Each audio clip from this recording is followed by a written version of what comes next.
Business cycle, सबसे पहले definition है कि what is business cycle. Business cycle क्या होती है? A business cycle refers to periods of expansion and contraction. A peak is the high point following a periods of economic expansion. A trough is the low point following a period of economic decline. यहाँ पे कुछ periods show हो रहे हैं कि business cycle refers to periods of expansion. इसमें एक phase होता है और एक पीरियड होता है जिसमें इकोनॉमी जो हमारी एक्सपेंड करती है, ग्रो हो जाती है, एंड कॉन्ट्रैक्शन, फिर कोई ऐसी कंडीशंस आ जाती हैं जिसमें वो जो साइकिल है वो कॉन्ट्रैक्शन हो जाती है, बिल्कुल कम हो जाती है। अब उस साइकिल का मीन्स इकोनॉमी का बढ़ जाना, एक्सपेंड होना, ज़्यादा हो जाना, फिर अचानक वो इस इकोनॉमी का लो हो जाना, कॉन्ट्रैक्ट हो जाना, ये बिजनेस साइकिल कहलाती है। फिर उसमें एक peak is a high point of following a period of economic expansion. जब एक्सपेंशन इकोनॉमिक होती है, इकोनॉमी हमारी ग्रो होती है, तो वहाँ पे एक पॉइंट आती है जिसको हम कहते हैं peak point, means highest level of the point. और एक है trough is the low point following a period of economic decline. जब इकोनॉमिक डिक्लाइन होती है तो वहाँ पे एक पॉइंट आती है बिल्कुल लो लेवल पे, उसको कहते हैं ट्रफ। तो ये सारे फेजेस के नेम्स हैं इस बिजनेस साइकिल की। The recurring and fluctuating level of economic activity that an economy experiences over a long period of time. बहुत लंबे अरसे के लिए जो भी जिस भी कंट्री में इकोनॉमिक पॉइंट ऑफ व्यू से फ्लक्चुएशंस आती हैं, मींस चीज़ों की कीमत बढ़ जाना, कम हो जाना, और फॉरेन लोन का बढ़ जाना, एक्सपोर्ट का बढ़ जाना, इंपोर्ट का कम हो जाना, तो इसको कहते हैं इकोनॉमिक फ्लक्चुएशंस। मींस उतार चढ़ाव, जिसे हम उर्दू में कहें कि चीज़ों की कीमतें बढ़ जाती हैं, कम हो जाती हैं, बेरोजगारी हो जाती है, और लोग जो है वो ज़्यादा एम्प्लॉयमेंट कभी-कभी हो जाती है, रिसोर्सेज काम कर नहीं पाते, बैंक के जो कर्जे वो बढ़ जाते हैं, रिजर्व हमारे कम हो जाते हैं, स्टेट बैंक काम करना छोड़ जाती है, फिस्कल पॉलिसी नहीं अच्छी बनती, मॉनेटरी पॉलिसी जो इन मुल्क में काम नहीं करती। तो ये सारी चीज़ें क्या हैं, ये फ्लक्चुएशंस कहलाती हैं, इकोनॉमिक फ्लक्चुएशंस, जिससे बिजनेस साइकिल पे असर पड़ता है और फिर उसके जो फेजेस हैं वो नज़र आते हैं। अब यहाँ पे इन्होंने ग्राफ दिखाया है, इस ग्राफ में आप देखें कि ये लेफ्ट हैंड पे एक एग्रीगेट इकोनॉमिक एक्टिविटी और इसके नीचे है टाइम पीरियड। अब आप देखें कि एक्सपेंशन है, फिर कॉन्ट्रैक्शन है, फिर एक्सपेंशन है, और ऊपर देखें कि एग्रीगेट इकोनॉमिक एक्टिविटी और नॉर्मल ग्रोथ पाथ। अब जो ये आप लाइन देख रहे हैं ऊपर नीचे हो रही है, ये बिल्कुल पीक पे जा रही है। तो जो नीचे है आप देखें कि एक्सपेंशन है, फिर कॉन्ट्रैक्शन है, फिर एक्सपेंशन है। अब इकोनॉमी आप देखें कि यहाँ पे बिल्कुल पीक पे जा रही है, एक्सपेंशन ऊपर है, और यहाँ पे आप देखें कॉन्ट्रैक्शन में है, ये बिल्कुल नीचे है इसका। तो ये एक है इसकी क्या एक फेज है जिसमें उन्होंने दिखाने की कोशिश की है कि कॉन्ट्रैक्शन और एक्सपेंशन कैसे होती है इकोनॉमी की। अब आते हैं हम कि according to Arthur F Burns and Wesley C Michael, ये कहते हैं कि business cycles are types of fluctuation found in the aggregate economic activity of nation that organize their work mainly in business enterprise. Business cycle है, एक fluctuation है जो aggregate economic activity जहाँ जहाँ भी होगी उसमें वो फाउंड की जाती है, और जो मोस्टली बिजनेस एंटरप्राइजेज हैं उनकी एक्टिविटीज को वो हाईलाइट किया जाता है। अ cycle consist of expansion general recessions, contractions, 3 जो है वो उसमें चीजें पाई जाती हैं। और लास्ट में है कि and arrivals which merge into expansion phase of the next cycle. इस तरह से ये जो फेजेस हैं इनसे गुजरते हुए फिर इकोनॉमी आगे जो नेक्स्ट फेज में जाती है, तो फिर उसकी नेक्स्ट साइकिल जो है वो स्टार्ट हो जाती है। According to Joseph, business cycle has 4 steps. Number 1, expansion. Expansion include increase in production and prices, low interest rates. जब एक्सपेंशन होती है तो उसमें क्या होता है कि इंक्रीज इन प्रोडक्शन, जितनी भी कंट्री में प्रोडक्शन है वो बिल्कुल एक्सेस अमाउंट में जाती है, इंक्रीज हो जाती है, और हम क्या करते हैं कि उन चीज़ों को एक्सपोर्ट करना स्टार्ट कर जाते हैं, या बहुत वाफर मिकदार में वो सारी चीज़ें हमारे पास मौजूद होती हैं। एंड प्राइसेस, और फिर प्राइसेस का भी इस तरह से इंक्रीज हो जाना मुल्क में, कि जैसे जैसे प्रोडक्शन इंक्रीज हो रही है, लोग बहुत चीज़ें वो यूटिलाइज कर रहे हैं, और फिर उस हिसाब से इनकी प्राइसेस भी इंक्रीज हो रही हैं। इसके बाद है कि लो इंटरेस्ट रेट, और सेम इकोनॉमी में सेम टाइम क्या होगा कि इंटरेस्ट रेट जो है वो लो होगा। जैसे कभी 12% होगा, कभी 13 या 15, मीन्स उस पीक पे होगा, उस पॉइंट पे होगा जहाँ पे लोग जो है वो ज्यादा से ज्यादा बैंक से इंटरेस्ट लेके इन्वेस्टमेंट करना स्टार्ट शुरू कर देंगे। सेकंड में है कि क्राइसिस। क्राइसिस में क्या है कि stock exchange crashes and multiple bankrupts of firms occur. Crisis में क्या हो जाता है कि स्टॉक एक्सचेंज है वो क्रैश हो जाता है। आप लोग भी देख रहे हैं अभी कि हमारे कंट्री में भी ऐसे एग्जाम्पल्स मौजूद हैं, हम अखबार में पढ़ते हैं कि आज जो हमारा स्टॉक एक्सचेंज है वो जो है वो बिल्कुल लो पीक पे आ गया है, बिजनेस नहीं हुआ, या कंट्री की जी कंडीशंस हैं वार एंड टेरर में या किसी सिचुएशन में आ जाती हैं, तो फिर इतना ट्रेड नहीं होता, और ट्रेड ना होने की वजह से जितने भी जो ट्रेडर्स होते हैं, इन्वेस्टर्स होते हैं, उनकी जो पेमेंट्स हैं वो सारी क्रैश हो जाती हैं। इस तरह से उनकी पेमेंट्स का जो क्रैश हो जाना मीन्स एक कंट्री का बहुत बड़ा लॉस जो है वो काउंट होता है। सेकंड में है and multiple bankrupts of firms अकर। फिर बैंकरप्ट्स भी होते हैं, उसमें ये होता है कि जितना भी देवाला है वो कंट्री का निकल जाता है और फर्म्स बंद होना स्टार्ट हो जाते हैं, और वो किसी न किसी अपने जो फर्म्स को या तो कहते हैं कि दूसरी और कंट्री में शिफ्ट कर दे, वहां से हम जो है वो अपनी फर्म्स का जो भी है वो वहां पे मुनाफा हम लेके और वहां पे मुंतकिल कर दें।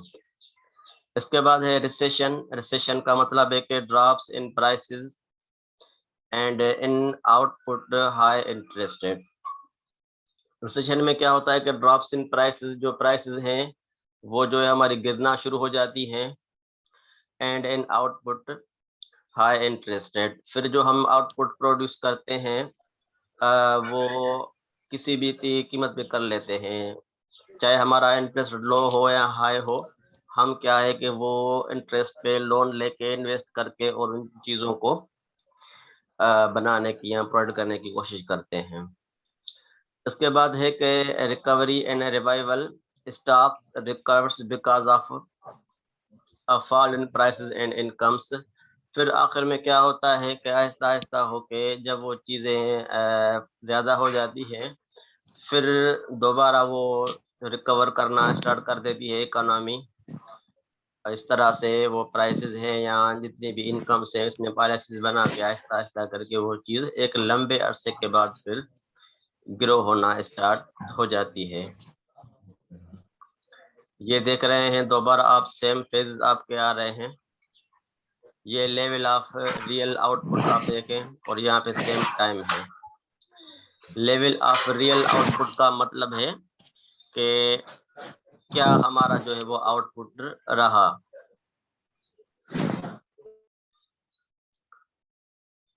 और यहाँ पे देखें कि ये पीक पॉइंट है, ये यहाँ पे पीक पॉइंट है, फिर यहाँ पे पीक पॉइंट है। आउटपुट हमारा जैसे इंक्रीज हो रहा है तो हमारा पीक पॉइंट भी बढ़ रहा है ऊपर। और ये हमारा है रिसेशन पॉइंट। अब रिसेशन पे जैसे हमें आ रहे हैं नीचे, तो हमारा ये ट्रफ स्टेज जो है वो आ जाएगा। ट्रफ में हम बिल्कुल चले जाते हैं बॉटम पॉइंट पे, फिर हम होते हैं रिकवर, और फिर हमारा रिसेशन होता है, फिर दोबारा हमारा ट्रफ होगा, फिर रिकवरी होगी, और ये आप देखें कि हम पीक पे जा रहे हैं। ये मीन्स इकोनॉमी के ये जितनी भी कंडीशंस है यहाँ पे हम देख रहे हैं, और ये हमारी ग्रोथ है, और ये हमारा ट्रेंड है। जिस तरह से ग्रोथ हो रही है, ये जो लाइन आप देख रहे हैं बिल्कुल ऊपर ही जा रही है, और इसको हम कहते हैं बिजनेस साइकिल, कि किस तरह से हम रिसेशन में हैं, फिर ट्रफ में हैं, फिर रिकवर हैं, फिर हम कर रहे हैं रिसेशन, फिर ट्रफ में, फिर रिकवरी कर रहे हैं, और आहिस्ता आहिस्ता हम पीक पे जा रहे हैं। सेम यहाँ पे है कि phases of business cycle, steady growth line जो है हमारी, ये यहाँ पे आप देखें बिल्कुल आ रही है। इसमें भी आप देखें कि ये लाइन ऑफ साइकिल और ये ट्रफ लिखा हुआ है, ये जो ब्लैक मोटी सी लाइन है यहाँ से होती आ रही है, ये हमारी लाइन साइकिल है जो हमें शो करती है कि हमारे प्रोडक्शन क्या है, मुल्क में, मुल्क की कंट्री कंडीशन क्या है, क्या प्रोडक्शन हो रही है, और कंट्री वो किस पॉइंट पे है, एक्सपेंशन पे है, पीक पे है, रिसेशन पे है। यहाँ पे आप देखें डिप्रेशन में, बिल्कुल ट्रफ लाइन में आ गए हम, मीन्स इकोनॉमी यहाँ पे क्या हुए, बिल्कुल ट्रफ पे आ गई है, लो इनकम है, और लो हमारे जो है वो एम्प्लॉयमेंट है, और हाई हमारा इंटरेस्ट रेट है, लो हमारे एक्सपोर्ट है, तो ये इसको ट्रफ कहते हैं। और फिर रिकवरी हो जाती है तो सारी चीज़ें बढ़ जाती हैं, आहिस्ता आहिस्ता एम्प्लॉयमेंट बढ़ जाती है, और इंटरेस्ट रेट कम हो जाता है, इन्वेस्टमेंट बढ़ जाती है हमारी। इस तरह से हम चलते हुए प्रॉस्पेरिटी में आ जाते हैं। तो आप देखें कि ये एक लाइन है, और लाइन के नीचे ऊपर क्या है, प्रॉस्पेरिटी है, और लाइन के नीचे क्या है, डिप्रेशन है। और डिप्रेशन में दो चीज़ें हमें मिल रही हैं, एक ट्रफ मिल रहा है, और ऊपर देखेंगे प्रॉस्पेरिटी में एक्सपेंशन भी मिल रहा है, पीक भी मिल रहा है, रिसेशन भी मिल रहा है। तो ये सारे फेजेस हैं बिजनेस साइकिल के, कि किस तरह से बिजनेस साइकिल वो चलती है। और आगे है कि इज इट साइकिल और फ्लक्चुएशंस, ये क्या है। इसमें ये कहते हैं कि in recent years economic theory has moved towards the study of economic fluctuations rather than a business cycle. जैसे जैसे वक्त गुजर गया तो उन्होंने कहा कि आप बिजनेस साइकिल की ये इकोनॉमिक फ्लक्चुएशंस कहें, ताकि हम बिजनेस साइकिल के अंदर हम इकोनॉमिक फ्लक्चुएशंस कहें इसको, ताकि ये थोड़ी बहुत हैं और जल्दी जल्दी रिकवर हो जाती हैं, तो इसको हम एक फ्लक्चुएशंस कहते हैं, कि उतार चढ़ाव हम उसको कहेंगे। फिर यहाँ पे बूम है, उन्होंने कहा है कि एक स्टेट है बूम की, वो कहते हैं कि the business outlook is extremely optimistic, the important features of property are a high level of output, trade, employment and income. Boom जब स्टेज आ जाती है तो उस वक्त जो चीज़ें एक्सेप्ट की जाती हैं, वो उसमें एक जो बिजनेस हमें नज़र आता है वो एक्सट्रीमली ऑप्टिमिस्टिक हो जाता है, उसमें वो हर चीज़ उसमें एक्सेप्टेबल हो जाती है ऑप्टिमिस्टिक में। लॉस के जो होते हैं, असरात वो कम होते हैं, और चीज़ें ज़्यादा जो हैं वो हाईलाइट होना शुरू हो जाती हैं। उसमें है कि इम्पॉर्टेंट फीचर्स ऑफ प्रॉस्पेरिटी, कि कंट्री में जो खुशहाली आ रही है, या जो उस बिजनेस फेज में नज़र आ रहा है कि सारी चीज़ें पॉजिटिव आ रही हैं, उन पॉजिटिव के हवाले से high level of output, trade, employment and income, ये तीन चीज़ें हाई लेवल पे आ रही हैं। आउटपुट का मतलब है कि प्रोडक्शन जितनी भी हो रही है वो बहुत ज़्यादा हो रही है। जब प्रोडक्शन ज़्यादा हो रही है तो ज़ाहिर है ट्रेड भी बहुत अच्छा होगा। जो प्रोडक्शन जब ज़्यादा हो रही है तो मीन्स से ज़्यादा एम्प्लॉयमेंट है, इसीलिए वो चीज़ें इतनी प्रोड्यूस हो रही हैं, और आखिर में जब लोग इतने काम करते हैं तो इनकम भी ज़ाहिर है उनकी ज़्यादा होगी, और एक कंट्री की ये प्रॉस्पर्ड एक जो सिंबल नज़र आती है हमें। A high level of effective demand and high marginal efficiency of capital, जब ये बूम की स्टेज होगी तो उसमें जो इफेक्टिव डिमांड बिल्कुल हमें ज़्यादा नज़र आएगी। इफेक्टिव डिमांड का मतलब है कि लोगों के पास बहुत ज़्यादा पैसा है, और वो खुशी से चीज़ों को परचेज कर रहे हैं, मार्केट में जा रहे हैं और डिमांड्स अपनी इंक्रीज कर रहे हैं। उसके बाद है कि high marginal efficiency of capital. Capital जितना भी है उसमें बहुत ज़्यादा वसअत है चीज़ें पैदा करने की, और जैसे मुल्क के जो असेट्स हैं वो ज़्यादा कीमती हैं या काम कर रहे हैं। और large expansion of bank credit and raising trend in prices profits and interested. Banks जो हैं वो बहुत ज़्यादा अपना क्रेडिट क्रिएशन कर रहे हैं, लोगों के पास जितना भी पैसा है वो बैंक्स में जा रहा है और बैंक फिर उनको अपनी मुख्तलिफ लोगों में यूज़ कर रहा है एज ए कैपिटल। इस तरह से चीज़ें उनकी चल रही हैं। फिर जब बैंक के पास ज़्यादा पैसा आ जाता है तो फिर जो इंटरेस्ट रेट का जो निज़ाम है वो बैंक्स के ही ऊपर होता है। फिर एक इकोनॉमी को रन करने के लिए वो इंटरेस्ट रेट को भी इस्तेमाल करता है। जो प्रॉफिट्स होते हैं वो भी उनके राइज़ हो जाते हैं और जो प्राइसेस हैं मुख्तलिफ चीज़ों की या जो हम डिस्ट्रीब्यूट करते हैं लेबर्स में तो उनकी वैल्यू भी बढ़ जाती है। पीक पॉइंट जिसे हम कहते हैं पीक में है characterised by slackening expansion rate, high level of prosperity, downward slide in economic activities, the phase of recession begins। जब स्टेज पीक पे आ जाती है तो फिर एक अंदेशा हो जाता है कि चीज़ों जो हैं वो गिरना शुरू हो जाती हैं और आहिस्ता-आहिस्ता लो लेवल पे दोबारा वो आना स्टार्ट करती हैं। अब रिसेशन में क्या होता है कि during recessions many macro economic indicators very in similar way. मुख्तलिफ इंडिकेटर्स जो हैं वो ज़ाहिर हो जाते हैं रिसेशन में। Production is measured by gross domestic product, employment, investment, spending, capacity utilisation, household income, business profit and inflation all fall. ये सारी चीज़ें वो रिसेशन में ख़त्म हो जाती हैं या गिर जाती हैं। जीडीपी हमारी नहीं रहती, एम्प्लॉयमेंट जो है वो बढ़ जाती है, इन्वेस्टमेंट कोई करता नहीं और स्पेंडिंग भी कोई नहीं करता। इसके अलावा हाउस होल्ड की जो इनकम है वो भी कम हो जाती है, बिजनेस प्रॉफिट्स कम हो जाते हैं, कंट्री में इन्फ्लेशन आ जाती है और इस तरह से ये रिसेशन हमें नज़र आती है। While bankruptcies and the unemployment rate rise, दोबारा वही चीज़ें हो जाएंगी कि अनएम्प्लॉयमेंट बढ़ जाएगी, बैंक्स जो हैं वो जो है वो स्ट्रेस डिप्रेशन में काम करेंगी, अपना जो वो इंटरेस्ट रेट है वो हाई कर देंगी। इस तरह से वो रिसेशन पीरियड्स में इकोनॉमी चलती है। और रिसेशन में क्या है कि downward slide in growth rate becomes rapid and steady.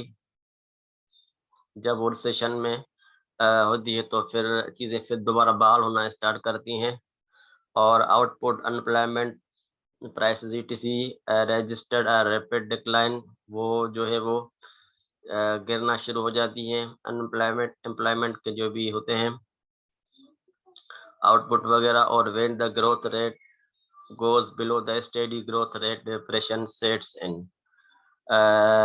फिर क्या है कि एक स्टेज आती है जिसको कहते हैं कि steady growth rate. Steady growth rate का मतलब है कि जो भी मिनिमम लेवल होता है किसी भी इकोनॉमी जहाँ से ग्रो करना स्टार्ट होती है वो पॉइंट भी आ जाती है और उसी में भी वो डिप्रेशन जो है शो होता है कि इकोनॉमी बिल्कुल डिस्टर्ब हो रही है।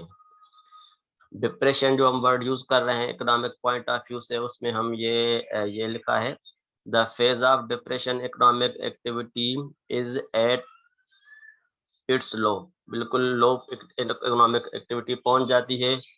Wages cost price are very low, बिल्कुल वो सारी चीज़ें बहुत नीचे हो जाती हैं। There is massive unemployment leading to fall in aggregate income of the people. लोगों की जो इनकम है बहुत कम हो जाती है, अनएम्प्लॉयमेंट बढ़ जाती है।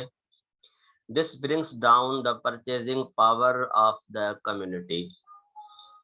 लोगों के पास पैसा तो होता है मगर पैसे की कोई वैल्यू नहीं होती। जैसे हमारे कंट्री में अगर आपकी जेब में 1 रुपी है तो उसकी कोई वैल्यू नहीं है। पुराना दौर होता था उसमें 1 रुपये की वैल्यू होती थी। तो मीन्स ये डिप्रेशन स्टेट आ जाती है। General demand falls faster than production. लोगों की जो डिमांड्स हैं वो कम हो जाती हैं क्योंकि उनके पास पैसा ही नहीं है, और प्रोडक्शन बहुत ज़्यादा है, पड़ी हुई हैं चीज़ें, कोई ले नहीं रहा। The piled up stock are sold at very high rates of discount leading to heavy loss of the firms.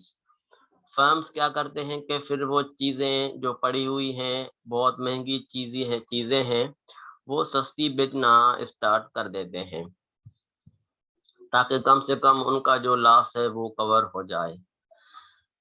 इसके अलावा जो डिप्रेशन में क्या होता है कि depression begins when growth is less than zero.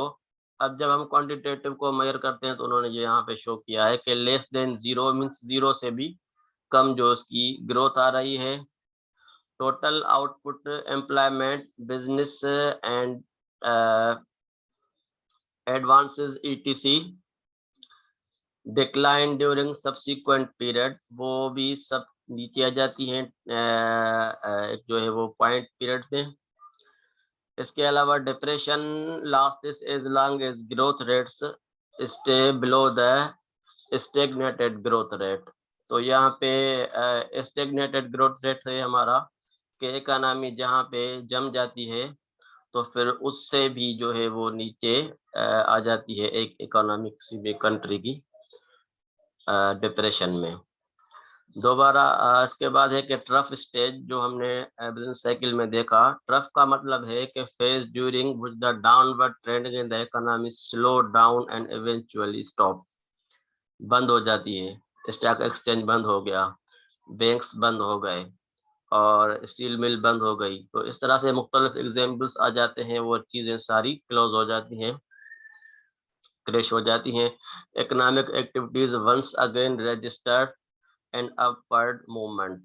Periods of severe strain on the economy. Economy registered a continuous and rapid upward trend in output, employment, etc. It enters the phase of recovery. जब trough पे आ जाती है, सारी चीजें crash हो जाती हैं, खत्म हो जाती हैं, फिर दोबारा से गवर्नमेंट पॉलिसीज बनती हैं और इस दोबारा से ट्रफ से ही फिर हम जाते हैं ऊपर अपने रिसेशन की तरफ। तस्वीर 12 मिनट का पिक्सल ना खींचना, मम्मी की नवाज काट के ना कॉन्फ्रेंस में।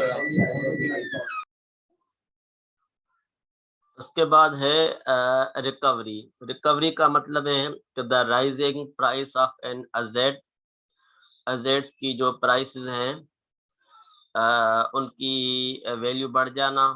Increased economic activity during a business cycle resulting in growth in the gross domestic product.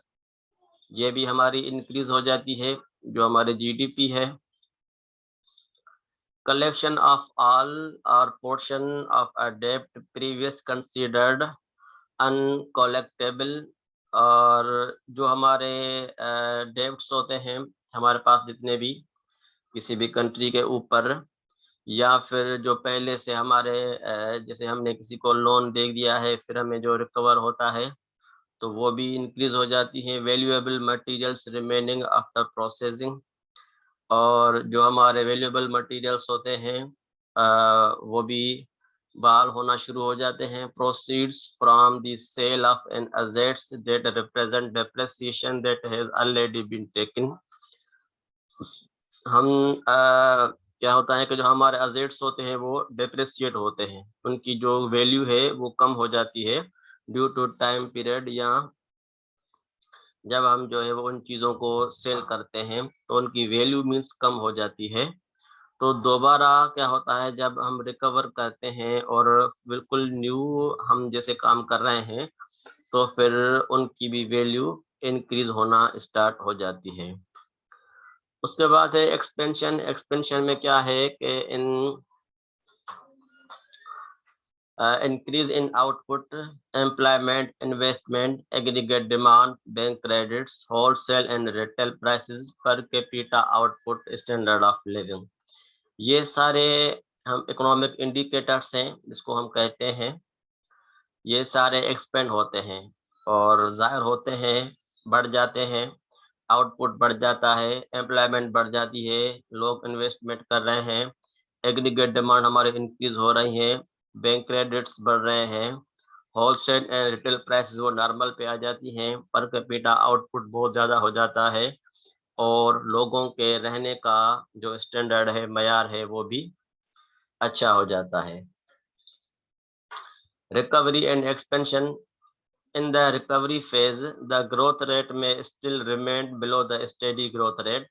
Recovery में क्या होता है कि जो हमारा ग्रोथ रेट है वो स्टेडी जो हमारी ग्रोथ रेट है, जैसे हम मल्टीप्लिकेशन करते हैं कि लास्ट ईयर हमने क्या जो हमारी ग्रोथ रेट रहा, अभी क्या रहा, तो बिल्कुल उसके करीब वो हो जाता है। When it exceeds this rate, the economy enters the phase of expansion and prosperity. फिर नेक्स्ट में जब वो हमारी जो इकोनॉमी उससे इंक्रीज हो जाती है उस रेट से, तो फिर हम आ जाते हैं अपने एक्सपेंशन पीरियड में। ये दोबारा आप देख रहे हैं कि बिजनेस साइकिल को उन्होंने किस तरह से, जो ऊपर वाला हिस्सा है इसको बूम और प्रॉस्पेरिटी कहा गया है, और ये हमारा रिसेशन से इकोनॉमी हमारी कम हो रही है, और बॉटम पे हमारा आ रहा है डिप्रेशन, फिर हमारी रिकवरी आ रही है ऊपर।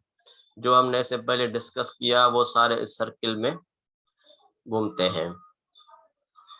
ये आ रहा है हमारा डिप्रेशन। डिप्रेशन में आप देखेंगे कि price level falls, production decreases, unemployment increases, purchasing power जो है वो हमारा डिक्रीज हो जाता है, और फिर हमारी जो डिमांड है वो फॉल हो जाती है। जब डिमांड फॉल होगी तो प्रोडक्टिव एक्टिविटीज स्लो होगी, लोग बनाएंगी नहीं चीज़ें। जब वो स्लो होगी तो प्रोडक्शन बिल्कुल फॉल हो जाएगी, और इस तरह से स्टॉक अक्यूमुलेट, जो हमारा स्टॉक होगा वो बहुत बड़ा हो जाएगा, या चीज़ें जो हैं वो गोदाम्स में पड़ी रहेंगी। रिकवरी में क्या है कि during depression only consumer goods are purchased. लोगों के पास सिर्फ पैसा है, वो क्या करते हैं कि अपना सिर्फ फूड ही परचेज करते हैं, जैसे चावल हो गया, राइस हो गया, दूध हो गया, इस तरह की चीजें परचेज करते हैं।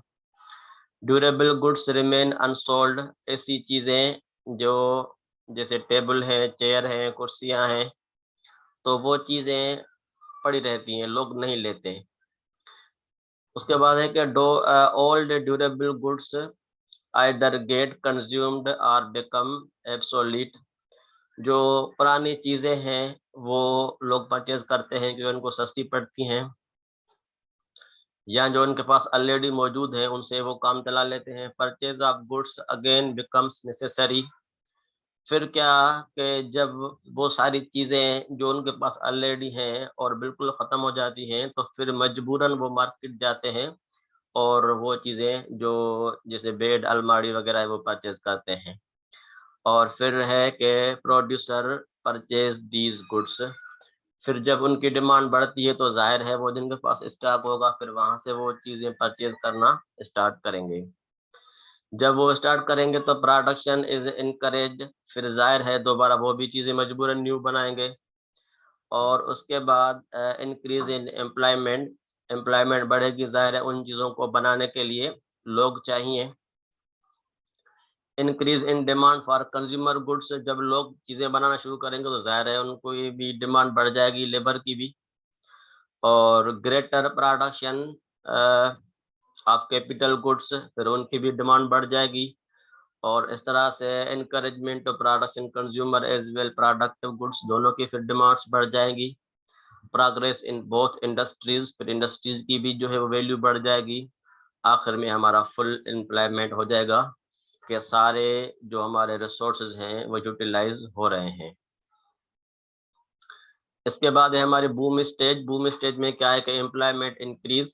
जब एम्प्लॉयमेंट इंक्रीज हो रही है तो वेजरेज इंक्रीज होगी, ज़्यादा लोगों को चांस ज़्यादा आएंगे। फिर जब वेजेस इंक्रीज होगी तो फिर यहाँ पे डिमांड भी इंक्रीज हो जाएगी। जब डिमांड इंक्रीज हो रही है तो ज़ाहिर प्राइसेस भी राइज हो जाएंगी कि हर कोई कहेगा कि मैं इतने लूंगा, मैं इतने लूंगा। Profit rise more than wages, बढ़ जाएंगे। लेवल ऑफ इन्वेस्टमेंट इंक्रीज हो जाएगी। और as a result of the level of employment, income and trade also rise, there is a overall prosperity. फिर रिसेशन है। रिसेशन में क्या है कि increase demand during boom, boom के पीरियड में डिग्री इंक्रीज हो जाएगी डिमांड हमारी। Bring in less efficient means of production, जो हमारे प्रोडक्शन के हैं जो ज़्यादा जिससे हुई तो वो उनकी जो है वो कम हो जाएगी वैल्यू। फिर money market also become costlier, मुल्क में पैसे की वैल्यू बढ़ जाएगी। Demand for loan pushes in up interest rate, फिर क्या होगा कि इंटरेस्ट रेट की वैल्यू बढ़ जाएगी और बैंक्स जो है वो क्या करेंगे, अपना मुनाफा बरकरार रखने के लिए इंटरेस्ट बढ़ा देती हैं, तो फिर हमारी इन्वेस्टमेंट जो है वो कम हो जाएगी।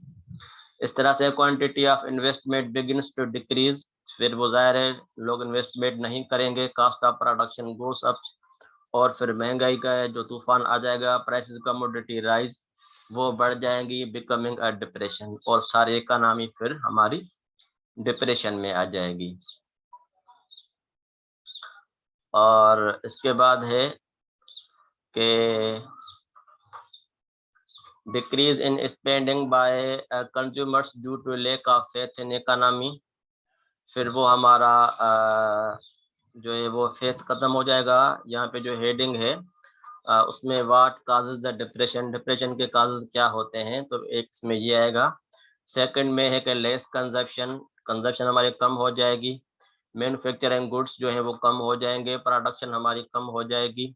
हाई लेवल पे जो है अनएम्प्लॉयमेंट हो जाएगी, और जो हमारी साइकिल है वो दोबारा क्या हो जाएगी, क्रिटिकल हो जाएगी और लिमिटेड हो जाएगी, और हम जो है वो पीछे चले जाएंगे। Theories of business cycle, Keynesian theory है जिसको हमने डिस्कस किया, उसमें था कि fluctuations aggregate demand cause the economy to come to short-term equilibrium at level that are different from the full employment rate of output. These fluctuations express themselves as the observed business cycle. Keynes ने कहा कि fluctuations आती हैं हमारी aggregate demand में, वो ही बहुत बड़ा एक सबब बनती है, काज बनती है इक्विलिब्रियम लेवल को जो है वो आगे पीछे करने में।